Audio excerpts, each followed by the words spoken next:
우리는 제한적인 존재이기 때문에 내가 경험하거나 당하지 않거나 혹은 체험해 보지 못한 것에 대해서는 잘 이해할 수가 없습니다. 저는 최근에 레위기를 묵상하면서 신약 성경에서 하늘에 회개할 것이 없는 의인이라는 표현이 자주 머리에 새겨졌습니다. 죄인이 과연 의인의 마음을 알 수 있을까? 사실 우리는 늘상 반복되는 죄 속에 살아가는데 죄를 알지도 못하고 죄를 짓지도 않았던 의인이 과연 그 죄에 대해서 혹은 그런 마음에 대해서 이 죄인이 알 수 있을까? 그런 생각이 좀 많이 들어서 이 제한적인 존재가 내가 경험하지 않는 내가 그런 존재가 되어보지 못한 이런 상황에서 의인의 마음과 심정을 어떻게 이해할까? 그런 고민이 좀 있었습니다. 우리는 항상 그 중력 법칙이 지배를 받는 지구 안에서 살기 때문에 우주에서의 삶이 어떤 것인지 전혀 감을 잡지 못합니다. 가끔 우주와 관련된 영화를 보면 우주에서는 저렇게 살아야 되구나. 또 우주에서는 아주 그 순간적인 실수가 또 생명에 아주 치명적인 영향을 미치기 때문에 훈련도 또 준비할 것도 많다는 것 깨닫게 됩니다. 또 만일 우리 눈이 현미경이 되어서 아주 미세한 병연군 또는 세균까지도 볼 수 있다면 아마도 우리는 큰 충격에 빠질 것입니다. 여러분 주위에 세균이 지금 얼마나 많이 있겠습니까? 도대체 이 끔찍하고 징그럽고 무서운 세균들 속에서 내가 어떻게 살아가야 될까? 아니, 손이 닿는 곳, 의자에 앉은 도대체 세균이 없는 곳이 한 곳도 없을 정도입니다. 심지어 우리가 안전하다고 생각하는 그 바나나나 기타 여러 많은 먹거리 가운데서도 세균들이 얼마나 많은지 우리 눈이 현미경이 아니기 때문에 이렇게 세균이 묻어있는 여러 음식도 웃으면서 잘 먹을 수 있는 것 같습니다. 이처럼 우리는 죄인이기 때문에 의인 또는 죄가 없는 사람들이 느끼는 그 죄의 부정적인 측면 그리고 그 죄의 혐오스러운 면들 그리고 그 죄의 파괴적인 측면들을 잘 이해하지 못할 수가 있습니다. 우리는 한 번도 의인이 된 적이 없고 죄를 모르는 사람, 죄가 없는 사람이 한 번도 되어본 적이 없기 때문에 죄를 향한 그 하나님의 분노 그리고 하나님의 그 징계와 정결과 거룩을 강조하는 하나님의 그 모습에 대해서 쉽게 동의하지 않을 수 있는 것이죠. 하지만 우리가 이 레위기의 5대 제사를 묵상하면서 하나님께서 죄를 얼마나 혐오하시고 그 죄를 얼마나 세분화하고 구체화시켜서 그 죄가 하나님의 임재를 아주 심각하게 훼손하는 것인지 그리고 그 죄를 처리하는 방법과 절차 이런 것들이 얼마나 복잡한 것인가를 깨닫게 되는 것이죠. 그러면서 하나님께서는 우리가 죄를 그 인식하는 수준을 하나님의 수준처럼 동급으로 끌어올리려는 의도가 있다는 것, 그것을 우리가 이 레위기에서 살펴볼 수가 있는 것 같습니다. 우선 레위기 5대 제사 중에서 가장 기본적인 제사가 뭐죠? 예, 번제입니다. 5대 제사를 설명하는 레위기에서 가장 먼저 다루어지고 있고요. 또 각종 절기에서 가장 바탕이 되는 아주 기본 제사입니다. 예를 들어서 매일 하나님께 드리는 상번제, 번제 드려야 되죠. 유월절, 그다음에 대속제일, 칠칠절 등 이스라엘의 모든 절기에 아주 기본적으로 바탕으로 시작되는 제사가 번제입니다. 뿐만 아니라 성경에서 최초로 소개되는 제사도 번제입니다. 그렇다면 이 죄와 관련해서 번제가 과연 어떤 역할을 할까요? 우리 지난번에 공부했던 것처럼 레위기 1장 4절을 보면 이런 말씀이 나옵니다. 그는 번제물의 머리에 안수할지니 그를 위하여 기쁘게 받으심이 되어 그를 위하여 속죄가 될 것이라. 사실 속죄제도 속죄가 되는 제사인데 왜 번제에서 또 이렇게 속죄가 된다라고 표현할까요? 그리고 번제에서 속죄가 된다는 이 말의 구체적인 의미는 도대체 무엇일까요? 번제는 죄 때문에 발생하는 하나님의 그 분노, 진노, 이것을 완화시키고 하나님께 은혜를 얻는 예물을 더 바치는 이런 성격이 굉장히 강합니다. 5대 제사 중에서 제물을 다 태워서 하나님께 드리는 유일한 제사가 바로 번제입니다. 물론 짐승의 가죽은 제사장이 취하게 되죠. 하지만 나머지 제물은 하나님이 헌향하시도록 다 몽땅 태워서 드립니다. 그래서 학자들은 이 번제가 제사 중에서 가장 비싼 제사다. 그렇게 이야기가 됩니다. 제물을 온전히 하나님께 불태워 드리는 것은 하나님의 진노를 누그러뜨리는 완화시키는 효과도 있지만 동시에 또 하나 이 번제물을 모두 하나님께 예물로 선물로 다 드립니다라는 뜻도 있다는 뜻이죠.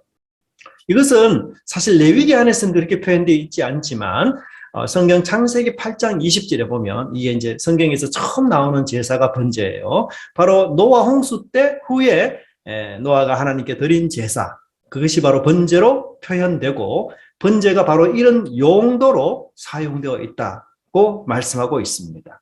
즉 노아가 드린 이 번제를 통해서 하나님께서 화를 풀어버리셨다, 그렇게 언급하고 있는 것입니다. 창세기 8장 20절, 노아가 여호와께 제단을 쌓고 모든 정결한 짐승과 모든 정결한 새 중에서 제물을 취하여 번제로 제단에 드렸더니 여호와께서 그 향기를 받으시고 그 중심에 이르시되 내가 다시는 사람으로 말미암아 땅을 저주하지 아니하리라 하시니. 즉 이 죄가 가진 성격 중 하나가 뭔가 하면 진노와 화, 분노를 유발시키는 것입니다. 아마 여러분들도 정의로운 분노, 또 화를 낸 적이 있을 것입니다. 상대가 나를 억울하게 하거나 혹은 힘으로 누르거나 혹은 공의롭지 못한 일을 해서 내게 어떤 피해를 줄 때 우리는 대부분 진노하고 분노하고 화를 내게 되어 있습니다. 제가 몇 달 전에 우연히 영상으로 데이트 폭력으로 사망한 이 여성의 부모님이 인터뷰하는 장면을 보았습니다. 그분이 굉장한 그 서러움과 원한, 그리고 분노를 삼키면서 이 법이 공정하게 집행되기를 간절히 원하는 마음으로 눈물을 흘리면서 인터뷰했던 장면을 제가 본 적이 있습니다. 이것은 이러한 분노가 우리 마음속에 정의 그리고 공의를 추구하는 그런 마음이 있기 때문인 것이죠. 그러나 하나님은 이 세상의 그 어떤 존재들보다도 죄를 훨씬 더 예민하게 느끼시고 또한 그 죄에 대해서 절대로 타협하지 않는 분이시며 하나님은 재판장으로서 정의와 공의의 기준을 가장 선명하고도 아주 확고하게 갖고 계시는 분이십니다. 그래서 다윗은 이 하나님을 향하여 이렇게 시편에서 노래하고 있는데요. 시편 7편 11절에 하나님은 의로우신 재판장이시며 매일 분노하시는 하나님이시로다. 굉장히 섬뜩하고 무서운 표현이죠. 매일 분노하시는 하나님이시로다. 사실 어떻게 보면 하나님은 매일 분노하는 것을 넘어서서 시간마다 분초마다 분노하시는 분이 아닐까, 그 생각이 들기도 합니다.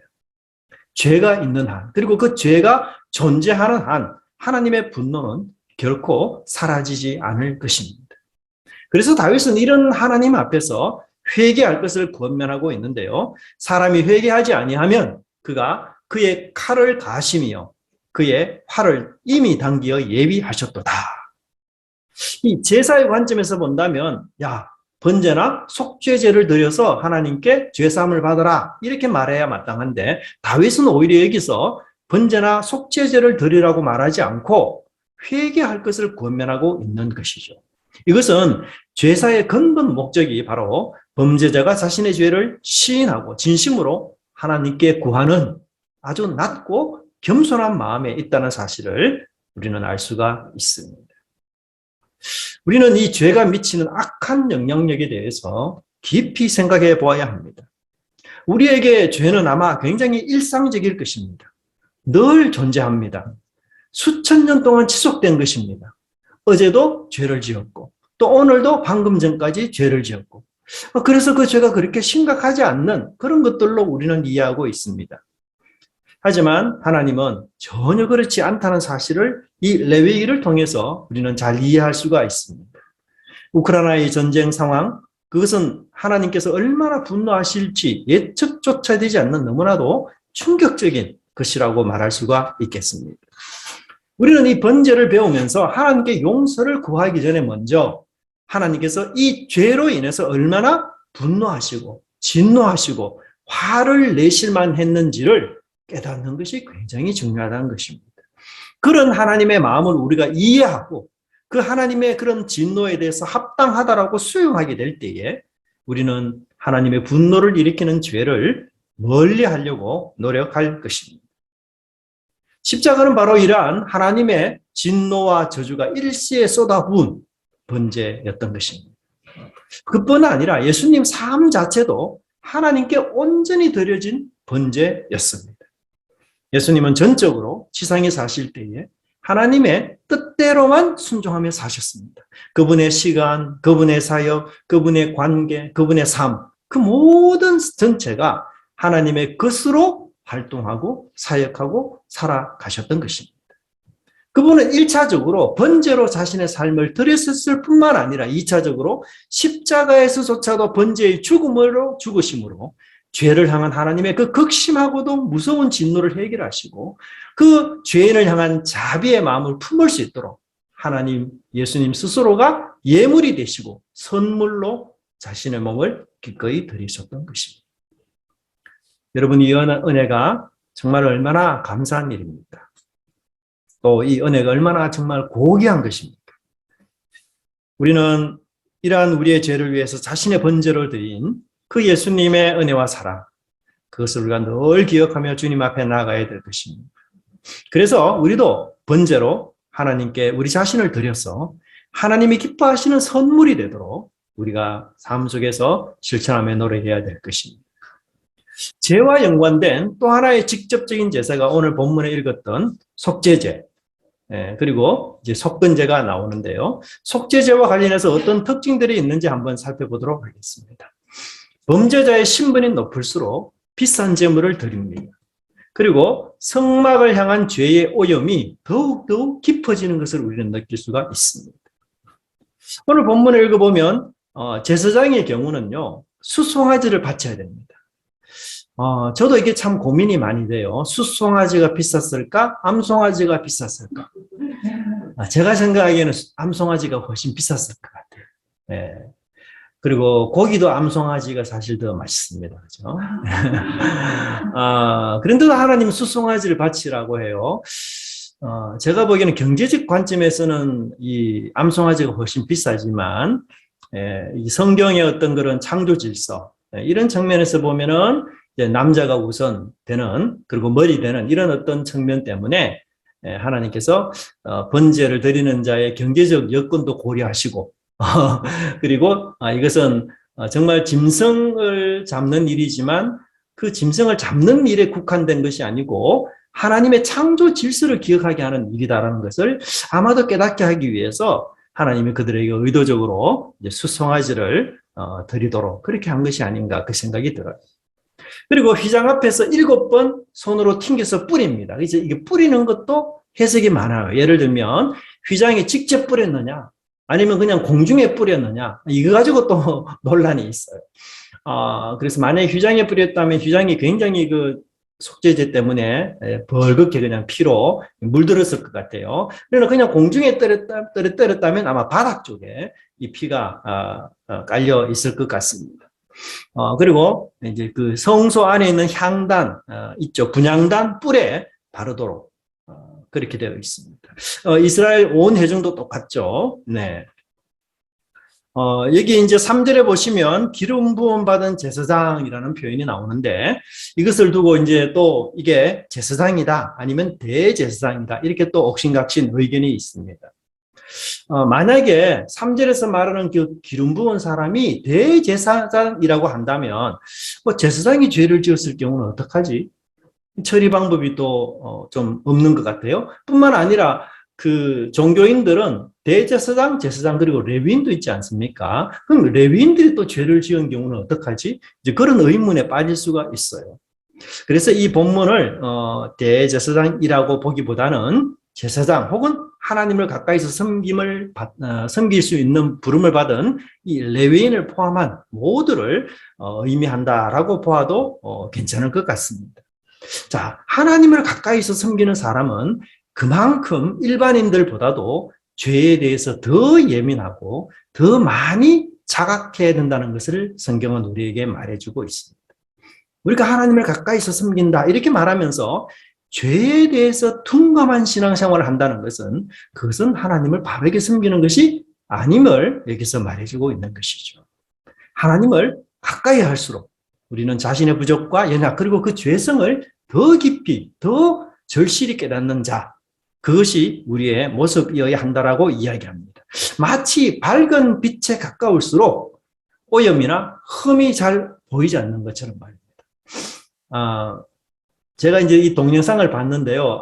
머리를 숙일 때마다 머리카락이 거의 보이지 않더라고요, 가운데가. 그래서 제가 방법을 바꿨습니다. 이런 식으로 이제. 예. 근데 사실 밝지 않는 빛 속에서는 머리숱이 제가 많다고 생각했거든요. 근데 여기 태양처럼 내리 쪼이는 이 밝은 빛에는 제 머리숱이 없는 것으로 드러나요. 그만큼 이제 빛이 강할수록 그 오염이나 이런 것들이 훨씬 더 선명하게 드러나는 것이죠.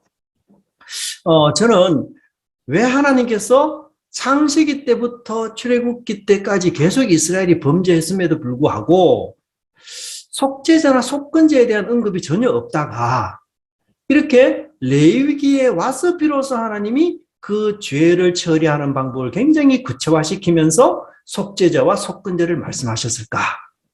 그런 의문이 생겼어요. 왜냐하면 창세기와 출애굽기는 하나님이 죄를 처리하는 유일한 제사가 번제예요. 속죄제나 속건제가 나오지가 않습니다. 레위기 이후에 나오죠. 그렇다면 어떤 변화 때문에 갑자기 하나님께서 속죄제도 드려야 되고 속건제도 드려야 돼. 예전에는 번제로 만족했지만 지금은 안 돼. 하나님이 왜 그렇게 말씀하셨을까? 그 이유 중에 하나가 뭔가 하면 이스라엘 백성들이 하나님을 이제는 성막에서 섬기는 훨씬 더 가까운 곳에서 섬기는 일이 발생했기 때문이었습니다. 사실 그전까지 이스라엘 백성들은 하나님을 섬기는 데 있어서 시내산에서 모세가 하나님을 만나고 이스라엘 백성들은 그와 아주 멀리 떨어져서 그렇게 하나님을 만날 뿐이었습니다. 그런데 그 시내산이 이제는 성막으로 들어오게 됐어요. 그래서 학자들은 이 성막을 움직이는 시내산이다 이렇게 보고 있습니다. 그리고 이 시내산은 수직 운동이에요. 시내산으로 올라가려면 어렵습니다. 힘듭니다. 근데 성막은 수평 운동이에요. 성막은 굉장히 가깝습니다. 그래서 하나님이 이스라엘 백성들에게 더욱더 가까이 오시니까 해결되어야 될 문제가 뭐냐? 하나님 가까이 오시는 건 너무 좋고 귀한 일이지만 해결되어야 될 또 하나의 문제가 하나님이 인식하는 만큼의 죄를 인식하면서 그 죄를 더 구체화시켜서 해결해야만 하나님의 임재가 계속해서 있을 수 있다는 것을 가르쳐주고 있는 것 같습니다. 사실 우리 기독교인들만큼 죄에 대해서 예민한 종교도 없습니다. 제가 지금 최근에 우리 그 프랑스의 아주 유명한 학자가 있는데요. 르네 지라르라는 분이 있습니다. 이분이 신화를 연구하다가 신화는 전부 제사가 나오거든요. 그 성경의 제사가 어떻게 신화에서 나오는 제사가 다른지를 연구하기 시작하면서 그분이 발표한 내용들이 굉장히 독특하고도 이 인문학적으로 제대로 된 그런 내용들이어서 많은 학계 사람들이 주목하는 그 엄청난 파장을 일으키는 그 논문을 많이 썼어요, 책을. 그래서 우리가 니체가 신이 죽었다라고 말하는 그것을 정복시켜서 이 르네 지라르라는 분이 오히려 하나님의 살아계심을 증거하는 그 놀라운 그런 학계에 충격을 줬는데, 여러분 세상의 모든 종교는 제사 종교입니다. 제사가 빠진 종교는 없습니다. 모든 종교는 다 제사로 시작합니다. 그런데 우리 그 많은 제사 중에서 기독교만큼 죄를 그렇게 예민하게 살피는 종교는 없어요. 왜냐하면요, 세상의 모든 제사들은 제사를 당하는, 죽임을 당하는 사람이 죄인이에요. 저 사람은 죄인이기 때문에 죽이고 우리 공동체의 질서를 훼손했기 때문에 죽여요. 그래서 그 사람은 죽는 것이 당연해요. 능지처참을 당하는 것이 당연합니다. 죄인이기 때문에. 그런데 예수님은 죄인이 아니라 공동체가 그 예수님을 죽였기 때문에 우리 모두가 죄인이 되는 거예요. 그래서 성경만큼 죄를 깊이 자각하도록 만드는 그런 제사는 없어요. 이 기독교 외에는. 그리고 우리 삶 속에서도 여러분 생각해 보세요. 여러분 입술 속에서 죄라는 말이 단 한 번도 나오지 않는 날이 있겠습니까? 저는 거의 없다고 생각합니다. 그만큼 우리는 죄에 대해서 아주 자주 그리고 많이 그렇게 이야기하면서 이 죄에 대해서 우리가 예민하게 자각하려는 그런 노력들을 하고 있습니다. 신약에서 예수님은 우리 그리스도인들을 세상에서 아주 유일한 빛이다. 물론 우리는 참빛 대신 예수님을 소개하는 그런 간접적인 빛이긴 하지만 그럼에도 세상의 관점에서 본다면 유일한 빛은 바로 하나님의 자녀들입니다. 그런 면에서 우리는 구약 성경에서 말씀하신 것처럼 세상을 향한 제사장 나라가 되고 세상을 향한 제사장 시민이 되는 사람들이 바로 우리 그리스도인이라는 사실입니다. 그렇기 때문에 이런 제사장의 사명을 감당하는 그리스도인들은 무엇보다도 죄에 대한 자각과 경각심을 깊이 가져야 될 것이 너무나도 명확하고 당연한 일입니다. 하지만 우리가 이스라엘의 역사를 볼 때에 이스라엘은 세상 사람들보다도 더 악하고 더 부패하고 더 타락한 모습을 보일 때가 있었습니다. 이스라엘과 이방, 이스라엘과 세상 이 모습이 이 위치가 도치가 되고 반전이 되는 그런 끔찍한 일들이 일어났던 것이죠. 그래서 하나님은 이런 이스라엘에게 더 이상 제사장의 사명을 맡기지 않으셨습니다. 그들이 이방의 포로가 되는 그런 끔찍한 고통과 고난을 직면해야 됐을 뿐만 아니라 존경은커녕 수치와 멸시의 삶을 살아야 했던 것을 성경은 말하고 있습니다. 에스겔은 유다의 멸망 원인을 다음과 같이 아주 충격적인 선포로 알리고 있습니다. 내 언니는 딸들과 함께 북쪽에 사는 사마리아이고 내 아우는 딸들과 함께 사는 남쪽에 사는 소돔이다. 얼마나 충격적인 얘기입니다.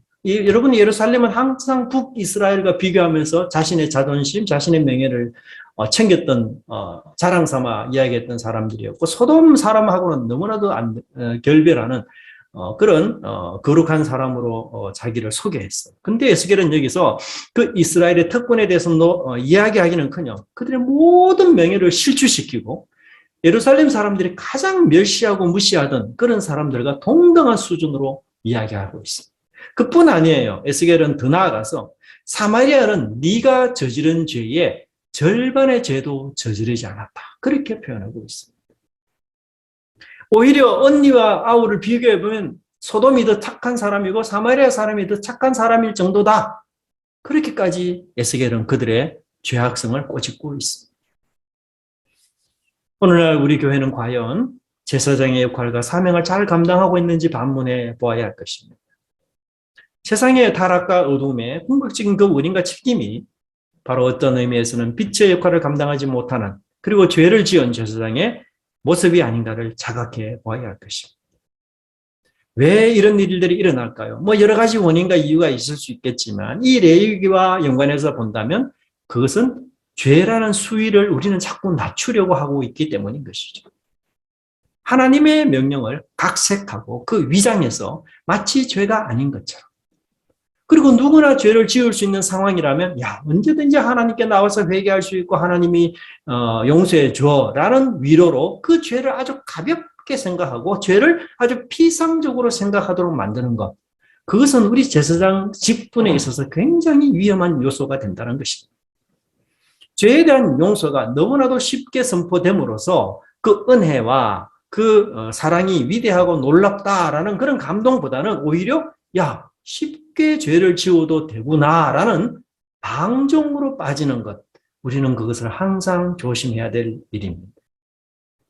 레위기는 우리에게 엄중하게 말하고 있습니다. 제사장이란 우리의 사명과 소명을 감당하지 못하는 일은 그 하나님의 성소를 오염시킬 뿐 아니라 하나님의 임재를 아주 불안하게 만드는 위험한 일이라고 말씀하고 있습니다.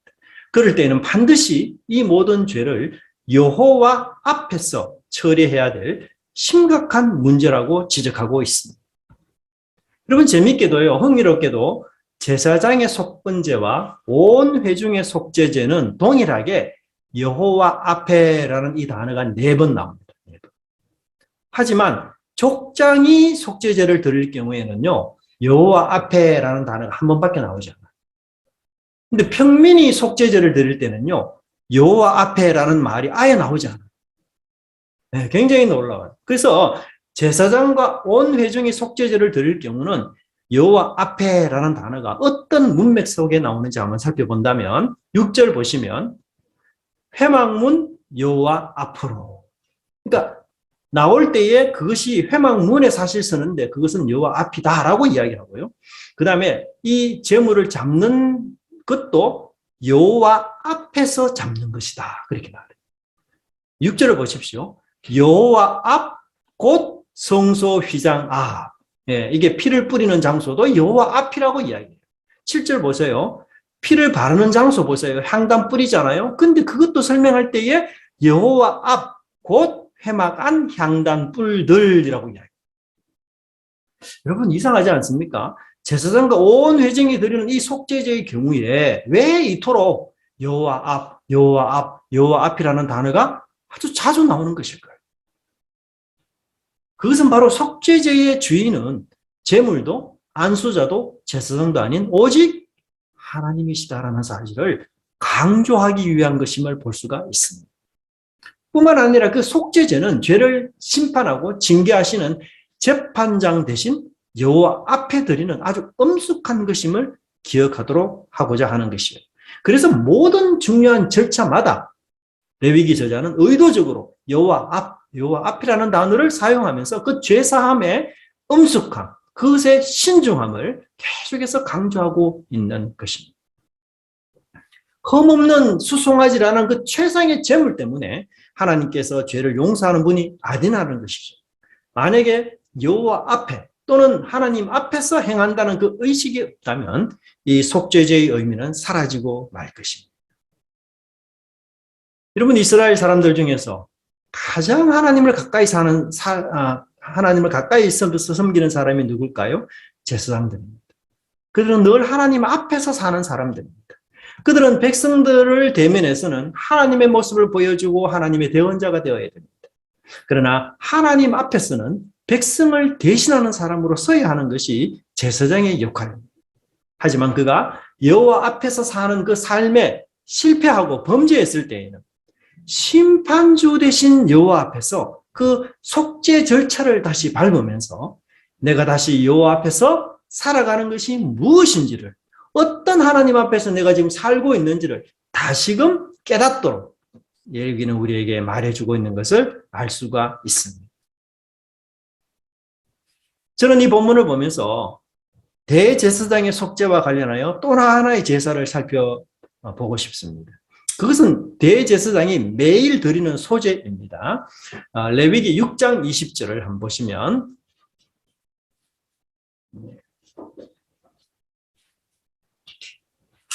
레위기 6장 20절 아론과 그의 자손이 기름 부음 받은 날에 여호와께 드릴 예물은 이러하니라. 고운 가루 10분의 1 에바를 항상 드리는 소제물로 담아 그 절반은 아침에 그 절반은 저녁에 드려라. 자, 이 제사는요 대제사장이 임직을 받는 날부터 시작해서 그 임직이 다 하는 날까지 매일 하나님께 드려야 되는 소제입니다. 근데 이 일반적인 소제 같은 경우는 한 움큼만 드리고 나머지는 제사장의 몫으로 가지고 갈 수가 있는데요. 대제사장이 드리는 매일 소제는요, 남길 필요가 없이 몽땅 다 하나님께 이게 태워서 드려야 됩니다. 그렇다면 왜 대제사장에게 이렇게 매일 소제를 드려라 그렇게 말했을까요? 사실 그 이유도 레위기에서는 소개하지 않아요. 근데 히브리서가 놀라운 얘기를 우리에게 하고 있는데요. 히브리서 7장 24절입니다. 히브리서 7장 24절 같이 한번 살펴볼까요?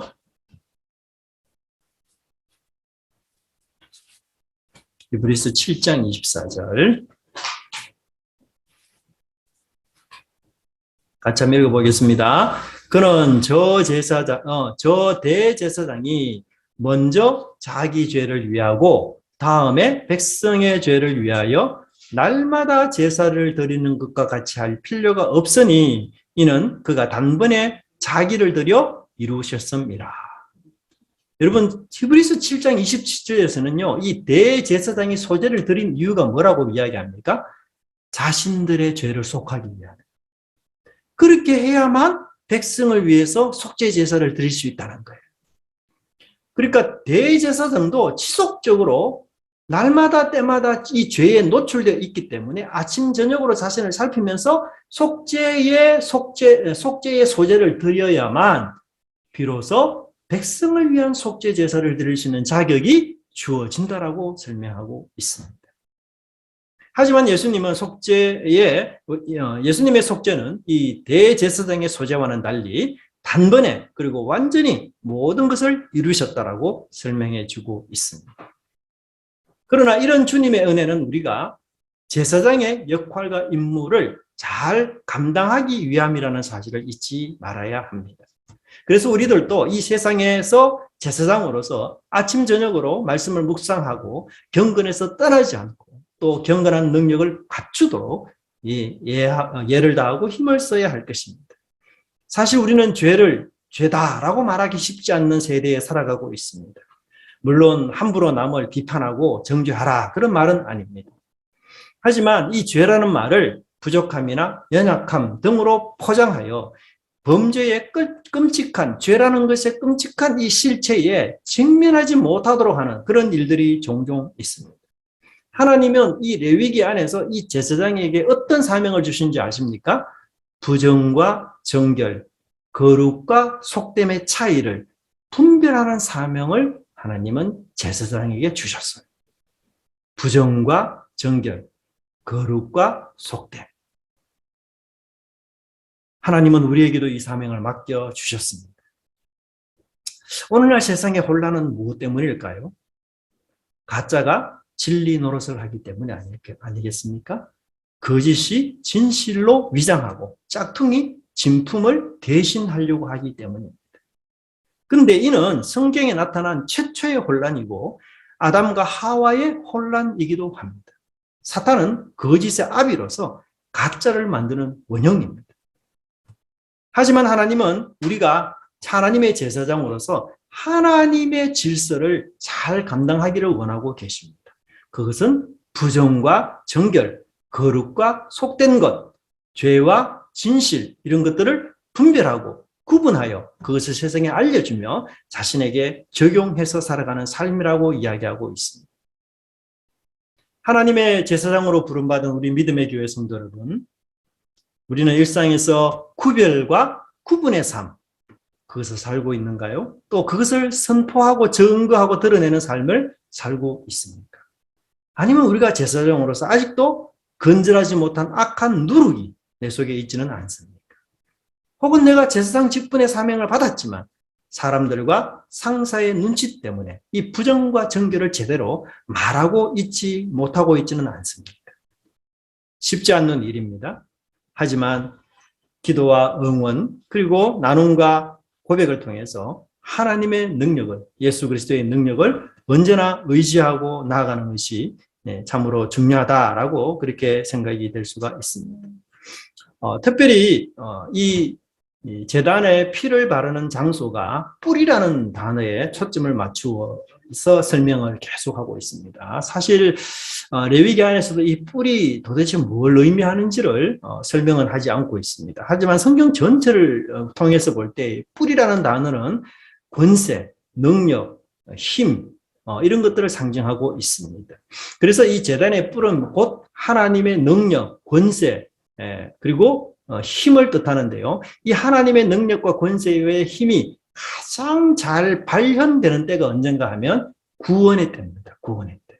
그래서 이 제단의 뿔은 구원하는 하나님의 능력, 특별히 메시아와 연결이 되어서 나타난다라고 이야기할 수가 있습니다. 성경은 예수님을 뿔로 묘사를 하면서 예수님이 뿔로서 하나님의 능력을 발휘해서 구원하는 자로 우리에게 소개하고 있는 것이죠.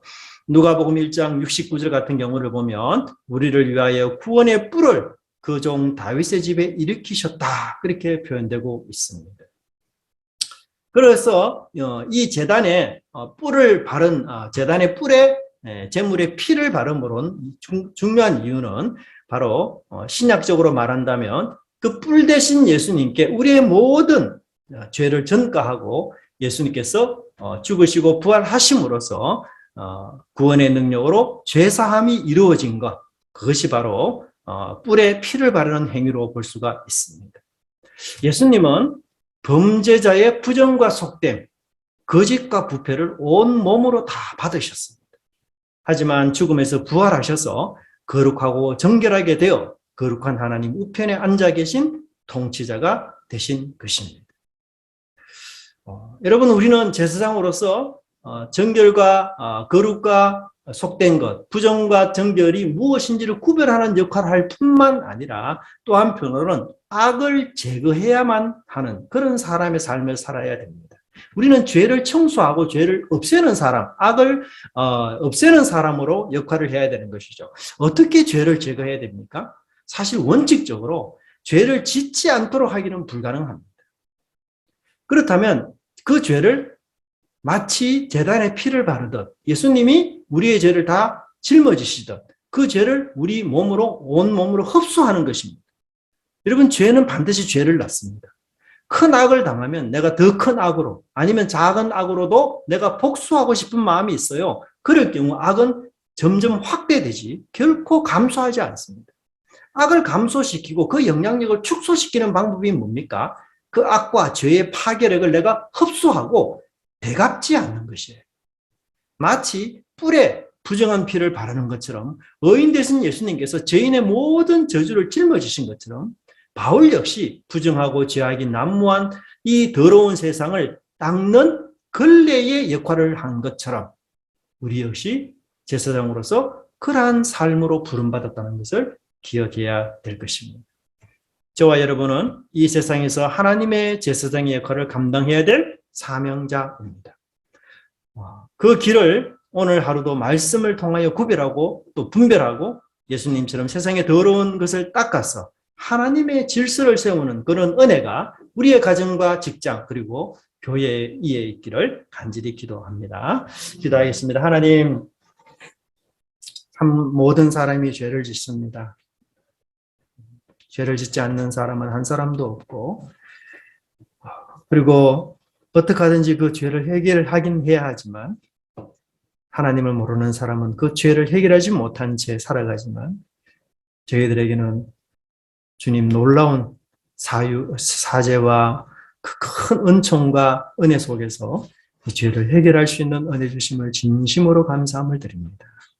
저희들이 이런 죄 해결함을 받고서 제사장으로서 이 세상에 속된 것과 거룩한 것, 정결한 것과 부정한 것을 구별하는 그런 사명으로 하나님 저희들이 다름질할 수 있도록 인도하여 주시고 또한 뿐만 아니라 저희들이 그 악함과 그 일들이 발생되었을 때에 온몸으로 흡수하고 그것을 우리 속에서 녹아내려게 하여 하나님 이 악한 세상이 하나님의 선한 질서로 되바뀌는 은혜가 있도록 하나님 인도하여 주시옵소서. 저희 교회 성도님들 한 사람 한 사람 주께서 붙들어 주시고 특별히 전쟁과 또 여러 많은 어려움, 불로 인하여 어려운 가운데 있는 많은 분들에게도 주님의 위로와 은혜가 넘치도록 하나님 함께 해주시기를 간절히 빌고 원하옵나이다. 감사드리고 예수님 이름으로 기도드리옵나이다. 아멘.